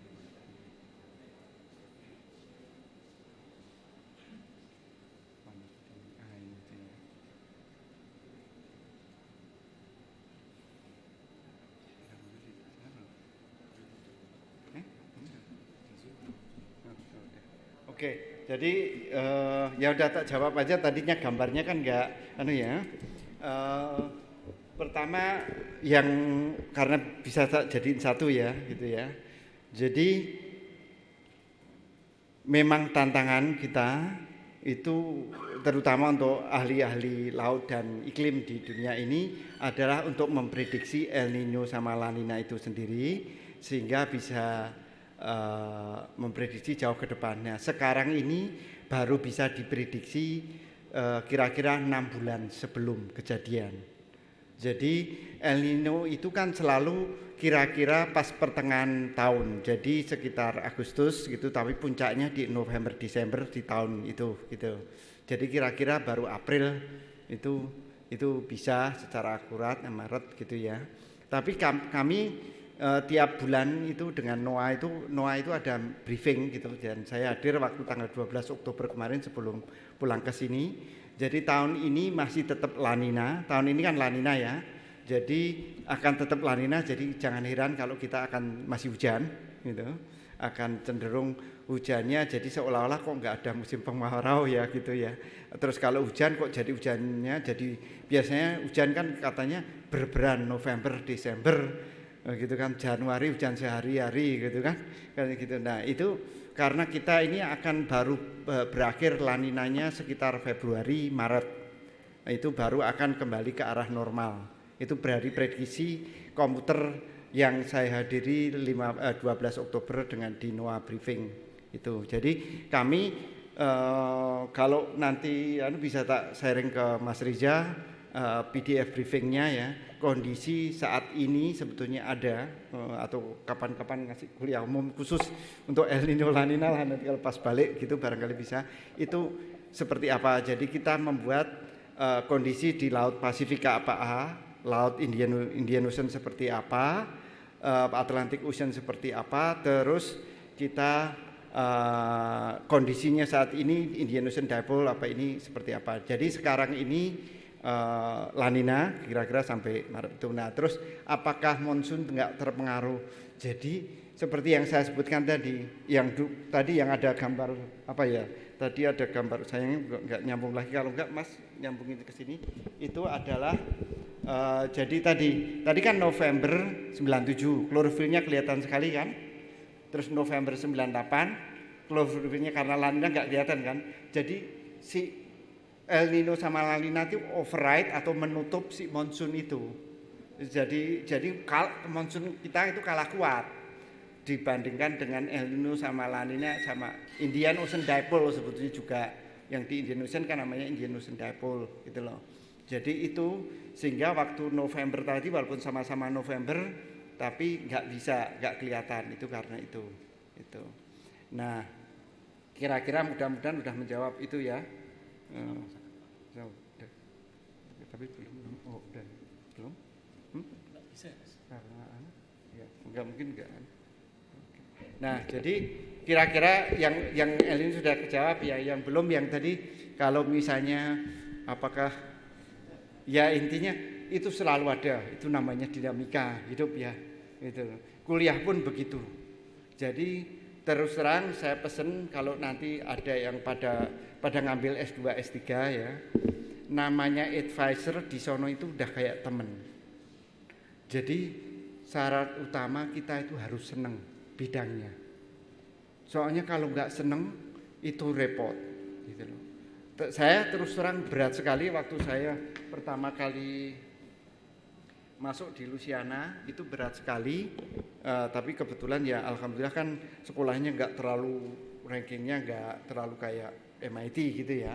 Jadi saya waktu itu ngotot kepingin tetap ke lautan, tapi saya sebagai riset assistant saya adalah GIS, Geographic Information System. Jadi saya itu tahu Esri, tahu itu malah dulu itu masih di type gitu loh. Kalau sekarang kan sudah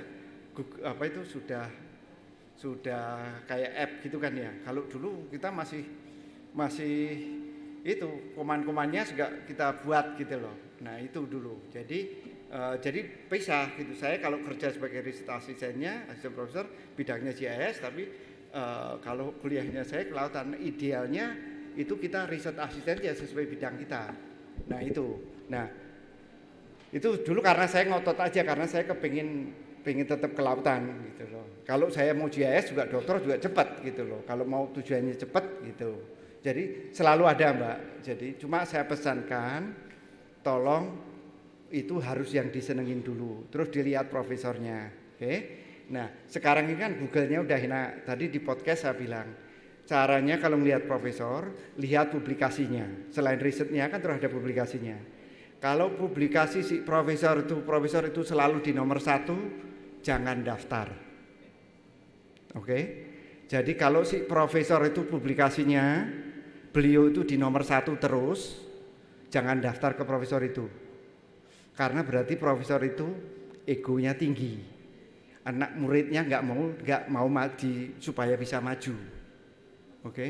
Kalau profesor yang baik, si studentnya bisa jadi first authornya. Oke. Jadi itu kuncinya ya. Jadi tolong kalau Google terus sudah cocok, gini-gini sekolahnya cocok, ininya cocok, bidangnya cocok, terus profesornya cocok, hubungi, tapi dilihat publikasinya. Kalau publikasinya itu pokoknya jangan gitu. Itu kira-kira gitu. Oke. Mudah-mudahan menjawab ya.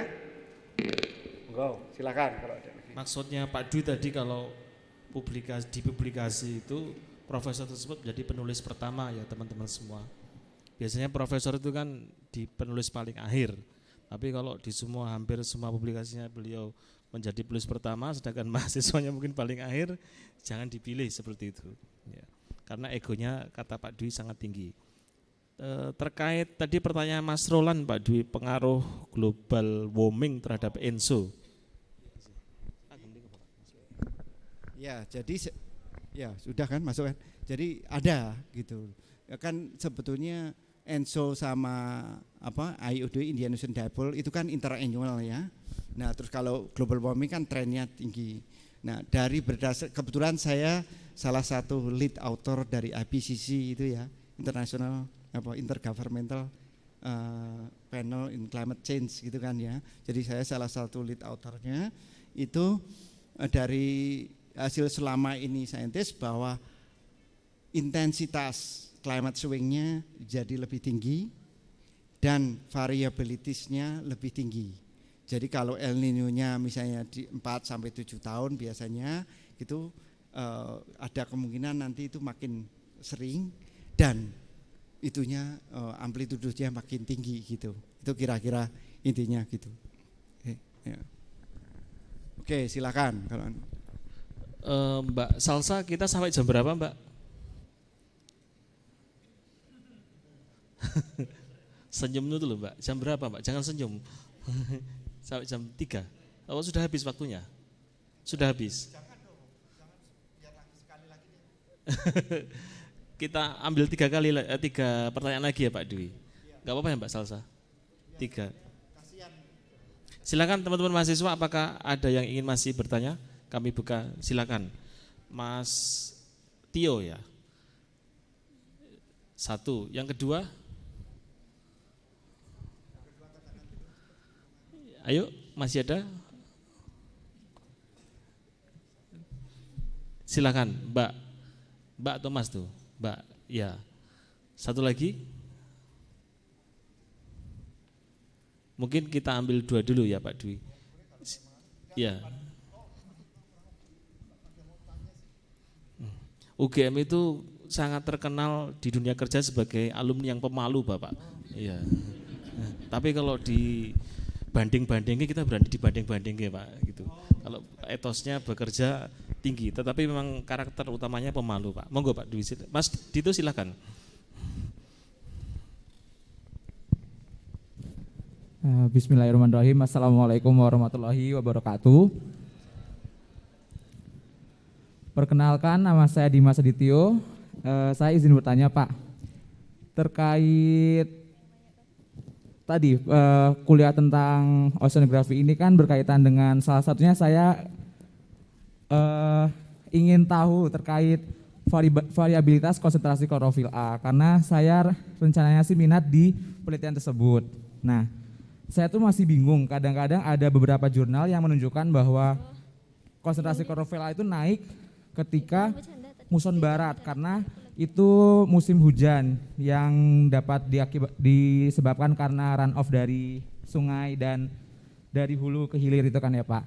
Terus tadi juga saya melihat dari pemaparan Bapak itu disebabkan karena upwelling di muson timur, yaitu di musim kemarau. Nah, kira-kira itu pengaruh yang paling signifikan tuh yang mana ya Pak? Nah, selanjutnya kaitan dari El Nino dan La Nina tersebut tuh bisa berpengaruh di kesuburan perairan di perairan tawar atau tidak ya Pak? Soalnya saya tuh tertariknya tuh bagaimana penelitian itu dari perairan sungai menuju ke muaranya gitu. Sedangkan muara itu kan sudah pertemuan antara air tawar dan air asin dari laut. Nah, kira-kira itu bagaimana ya Pak? Terima kasih.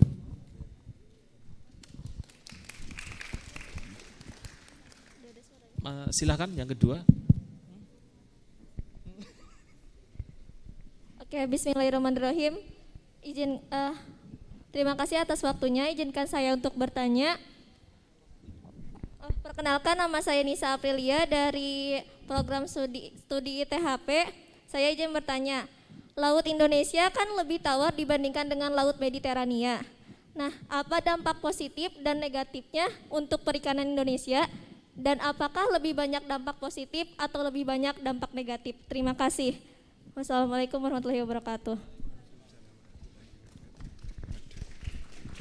Terima kasih. Nah gitu loh, pertanyaan kan bagus-bagus. Ini ada satu lagi enggak? Udah, 1, 2, 3 kok kayak itu. Kok kayak mau lelang gitu. Ayo. Ada lagi? Sudah? 2? Oke, jadi terima kasih. Jadi yang pertama tadi variasi klorofil A. Oke. Ya. Ya. Jadi bagus pertanyaannya yang klorofil tadi Mas Dimas ya. Oke. Jadi sebenarnya kan pada waktu klorofil yang selatan Jawa misalnya gitu ya, itu kan upwelling, terus ngangkat air hara dari bawah, makanya klorofilnya tinggi, gitu kan, kelihatan. Nah kalau ngelihatnya dari satelit terus terang, itu kenapa kadang-kadang klorofilnya tinggi, kemungkinan besar itu adalah karena river runoff-nya itu tadi turbiditasnya. Jadi turbiditasnya tinggi. Jadi makanya kalau untuk melihat klorofil kita kan harus pakai RRS, dibandingkan juga RRS 555 sama RRS 443 gitu kan. Kalau itu tinggi berarti kemungkinan turbidity-nya tinggi. Nah itu memang masih jadi masalah gitu. Tapi yang jelas memang harusnya pas waktu daerah-daerah Aweling, pas waktu Aweling itulah yang booming klorofilnya. Nah kalau yang ini karena river runoff itu kemungkinan besar itu karena turbiditasnya. Untuk itu makanya yang satelit yang mau diluncurkan tahun 2 tahun lagi itu adalah kok jadi lupa ini tadi. Mau tak catat malah jadi lupa saya. Jadi nanti untuk kedepannya remote sensing itu bukan single frekuensi lagi tapi hyperspektral. Jadi nanti untuk klorofilnya itu nanti pun ada 76 frekuensi. Jadi RSS-nya itu nanti 76, jadi makin susah aja gitu ya. Jadi artinya air bening yang pure itu akan kelihatan dibandingkan yang keruh sama ini sama itu, karena nanti frekuensinya tidak hanya cuma satu frekuensi tapi 76 gitu. Nah ini sudah 2 tahun lagi itu satelitnya meluncur. Terus jadi kedepannya teknologi baru itu semuanya akan ke arah hiperspektral itu tadi. Nah tadi saya sebutin lagi, mumpung lagi ngomong satelit, yang tadi altimetri itu yang saya sebagai salah satu science teamnya untuk NASA itu bulan Desember ini kita akan meluncurkan yang baru. Dari NASA akan meluncurkan yang baru namanya SWOT. Nah SWOT itu nanti tidak hanya untuk yang luas, karena kan tadi cuma jari gini ya. Kalau nanti udah disapu, udah kayak SST gitu. Jadi muka laut itu nanti sudah diukur tinggi muka laut dan jadi tinggi gelombang dan muka air lautnya itu akan diukur dari satelit. Jadi itu nanti ngukur pasang surut sekarang udah dari satelit aja gitu loh. Nah itu satelit SWOT namanya, itu akan diluncurkan Desember ini atau awal tahun depan. Itu jadi tidak hanya mengukur nanti danau mana ini yang dekat di sini apa, danau kayak biasanya danau Cirata atau mana itu nanti akan bisa jadi sungai yang lebar kayak Kapuas ataupun danau yang Toba gitu, itu nanti sudah bisa pakai satelit SWOT ini. Jadi tinggi muka airnya udah bisa diukur dari satelit itu. Jadi itu yang kedepannya, itu yang baru mau diluncurkan Desember ini itu. Terus terus yang itu. Terus yang ini udah kan ya, cuma itu kan? Oke. Ya, bagus sekali pertanyaannya tadi. Jadi kalau dari segi dari segi ikan yang Bapak-bapak kan malah lebih tahu ya, sebetulnya dari tuna itu kan temperatur sama salinitas kita ini pas untuk ikan tuna di wilayah kita. Makanya di wilayah kita itu kenapa? Itu karena temperatur sama salinitas densitas kita ini pas sekali untuk ikan tuna itu. Makanya pemijahan sama baik itu di Samudra Hindia maupun di ini dibandingkan kalau di Mediterranean itu salinitasnya tinggi tapi temperaturnya cukup rendah. Jadi sebetulnya suburan kita untuk ini. Yang tadi belum saya sebutkan barangkali pengaruh Arlindo adalah gini. Jadi jangan heran kalau misalnya yang belajar taksonomi ikan ya ataupun DNA ikan, kok di Laut Sulawesi, kok di Bali kok ada ya, itu ataupun yang di Thailand sana, kok di Jawa ada. Nah itu tadi karena ada pengaruh Arlindo tadi.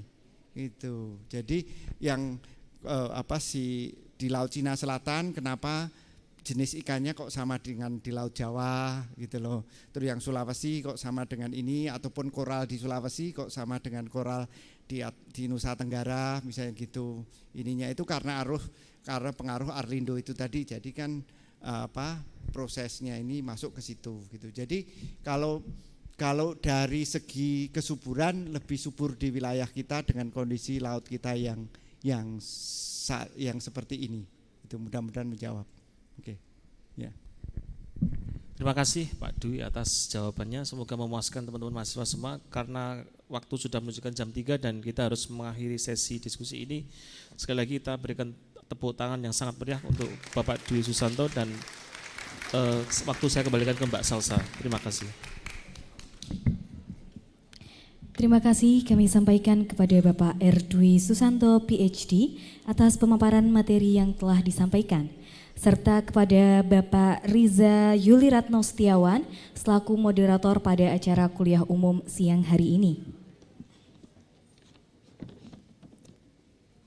Acara yang selanjutnya adalah penyerahan sertifikat dan kenang-kenangan kepada Bapak R. Dwi Susanto, PhD, oleh Bapak Dr. Jumanto selaku Ketua Program Studi Manajemen Sumber Daya Akuatik. Lalu dilanjutkan dengan sesi foto bersama. Untuk penyerahan sertifikat dan kenang-kenangan kepada Bapak Jumanto dipersilakan.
Baik, untuk acara selanjutnya adalah sesi foto bersama.